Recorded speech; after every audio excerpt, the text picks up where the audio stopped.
The Titanic is still revealing secrets more than a century after it vanished beneath the Atlantic. Scientists have learned a lot after mapping a digital 3D version of the ship. They discovered the real damage caused by the iceberg and have watched for years as the famous wreck has slowly started to disappear piece by piece. These are some of the newest Titanic discoveries finally uncovered by researchers. For well over 100 years, people have been trying to make sense of what happened to Titanic during its final hours. 2022, a mapping company named Magellan Limited joined up with Atlantic Productions to gather some answers. They sent submersibles down to the ocean floor and took more than 700,000 photos covering every inch of the ship. By combining all those pictures, they made a complete 3D digital model of the entire wreck site. This scan let researchers see the bow and stern sitting about 800 meters apart, crystal clear detail. It also completely changed what we know about the iceberg collision. Most people always assumed the iceberg just cut this massive line straight through the steel side of the ship, but computer models built from the scan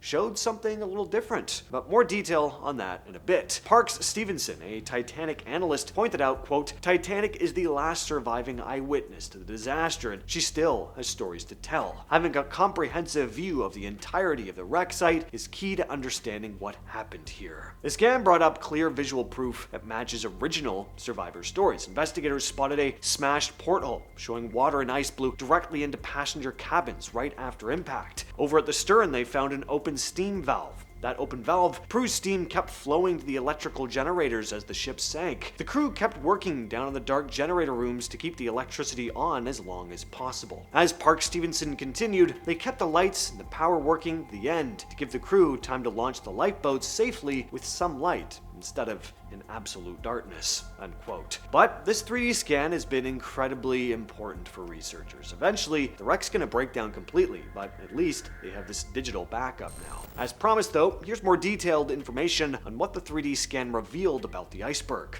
So for almost a century, people thought they knew the exact story of how the Titanic went down. The ship bumped the ice, the iceberg sliced a 300-foot tear straight through the side of the hull. An image of a single massive slice became popular right after early investigations and stayed in books for decades. But when researchers examined the hull using the 3D scans, they found the steel didn't cut open in a long line at all. Instead, the collision created this series of small openings scattered across multiple sections of the ship. As the ship scraped against the iceberg, the force caused the steel plates to buckle and pop the iron rivets holding them together. That created small gaps and punctures along the seams, letting seawater leak in. Those small punctures allowed water to spill into 6 separate compartments. The Titanic was built with strong bulkheads. It could stay afloat with 4 compartments flooded, but because the damage stretched across 6, the weight of the water slowly pulled the bow down and sank the ship.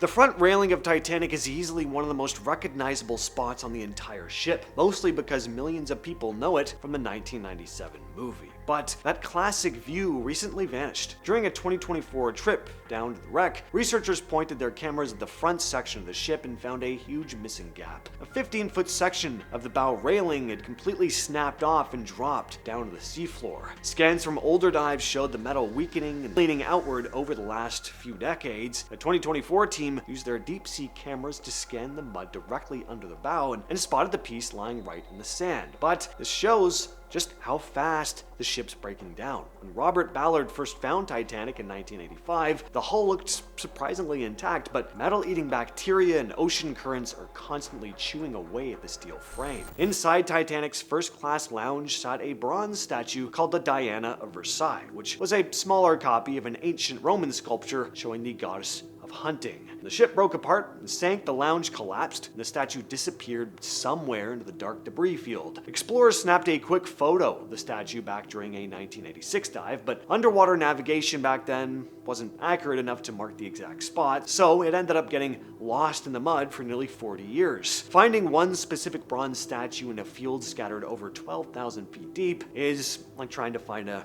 needle in a haystack. In 2024, a team from RMS Titanic went with high-tech mapping gear As their remote camera vehicle moved across the seafloor, the lights caught the statue sitting upright in the mud, remarkably well preserved. The team took high-resolution photos of the statue right where it lay. Nobody tried to raise it out of the water, though. Scientists avoid disturbing the wreck site with heavy lift equipment because the metal's just too fragile. But finding Diana again helps historians reconstruct how the upper decks fell apart. Tracking where specific pieces landed gives experts a clearer picture of how the first-class lounge split open as the ship went down. When the Titanic sank in 1912, thousands of tons of steel dropped straight down to the dark ocean floor. Fast forward over a century, and that giant chunk of metal has turned into an artificial reef, home to an entire ecosystem. In 1985, explorers found the rusty ship sitting alone in the dark, but newer camera footage reveals that thousands of sea creatures have moved in. The whole wreck is covered in colonies of bacteria, sponges, sea worms, and other tiny organisms. That part of the Atlantic seafloor is mostly flat,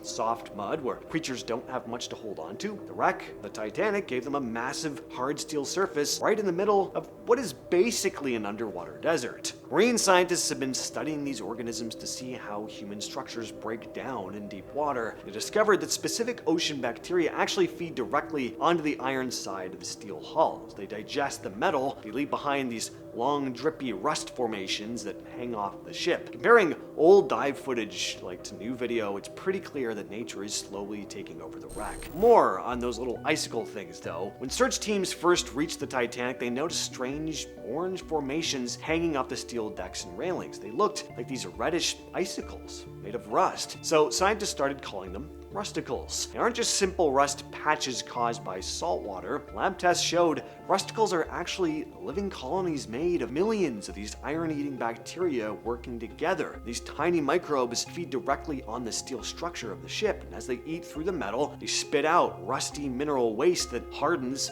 into these hollow tubes. These tubes are fragile, though. They'll crumble into dust if anything touches them. Researchers discovered these bacteria are specifically adapted for the deep ocean. They survive over 3,800 meters below the surface, freezing water, total darkness, and crushing pressure. Scientists even named one specific species Halomonas titanica after the ship, because these bacteria feed on the hull continuously. They're slowly destroying Titanic from the inside out. Scientists estimate the wreck loses tons of steel every year. Within the next few decades, major parts of the ship are going to collapse completely into a pile of rust. When explorers first found Titanic in 1985, they saw the bow and stern sitting in the sand. They knew pieces of debris were scattered nearby, but nobody realized how huge that field was until scientists mapped it out with modern sonar. Recent high-resolution mapping projects prove debris field stretches across about 15 square miles of seafloor. Thousands of items are scattered across the sand, far away from the two main pieces of the ship. Using sonar and remote submersibles, researchers have mapped out areas that were impossible to reach before. During recent trips, teams spotted hundreds of objects that had never been documented before, including structural plates,